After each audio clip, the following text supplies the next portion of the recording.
Incredibles 2 just hit theaters, and I'm going to be going over exactly, is the movie worth the watch? Is it actually worth that ticket price? We're seeing it in like 3D or IMAX. Is it actually worth those prices, or should you guys wait till it's out on Blu-ray?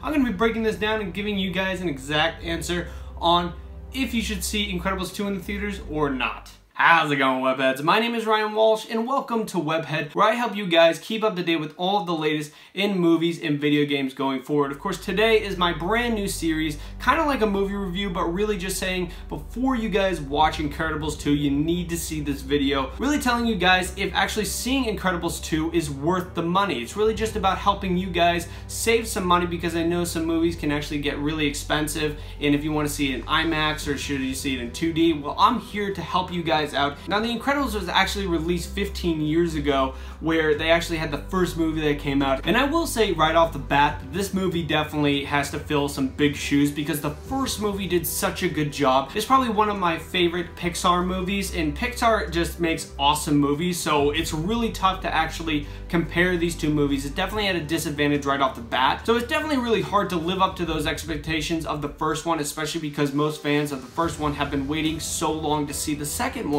But now really going into the second movie, now my favorite parts of the entire movie were definitely the family dynamics that they definitely recaptured in this second movie. I think they recaptured every kind of family dynamic. There's some parts in this movie where you're just like, oh my god, a dad would definitely do that, or a brother would definitely do that, a mom would do that, or a sister would do that. They have all those family moments, but they do it in a way where it's not really predictable. It's just really funny when it's going on. They definitely have the humor down in this. I loved it. One of the best parts was Jack throughout this entire movie. This is when they find out that he actually has powers. That's not really a spoiler because it's shown in the trailers. So this is just when they actually show off that Jack has powers, and that's the big part of the movie, and I just love what they did with Jack. He's so funny throughout the entire movie. I love everything that they did with him. He was spectacular on all levels. Definitely Mr. Incredible and Elastigirl. They are awesome in this. I love everything they did with it. Of course, all the kids. Everybody in this movie definitely got their time to shine. We got a lot more Frozone in this movie, which I personally was really happy about, because I wasn't even expecting that in the second movie. I thought we were going to be getting just as much as him as we did in the first one, but in this one, we got way more and a lot more superhero moments where we actually see all of them really just showing off their powers. I thought that was really cool. And they also pick up this movie right after the first one. They really just pick it right up where they left off, and I thought that was great. I like how they didn't have a time jump in between. Just pick it up where they left off. That's what I really want to see, and they did it. It was great. But now really going off of parts that I didn't really think were that great were actually just the villain overall. I didn't think the villain was that great. I thought it was extremely predictable to pick exactly who the villain was going to be, and I knew exactly who it was the entire time.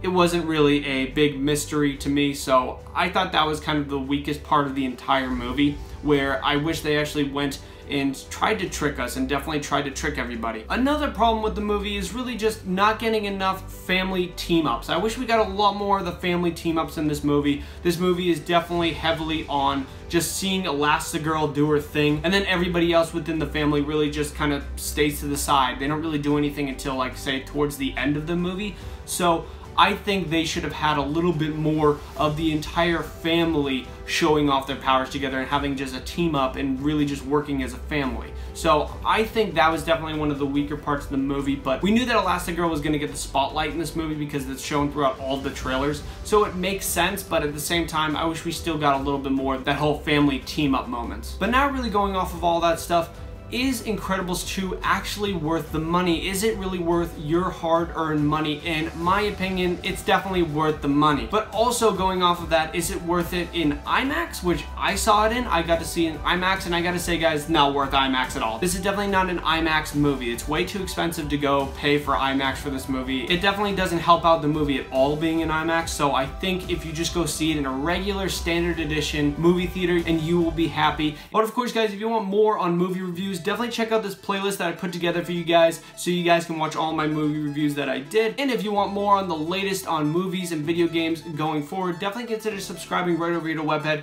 so you guys get plenty of videos on all of that stuff. But Webheads, thank you very much for watching. I really do appreciate it.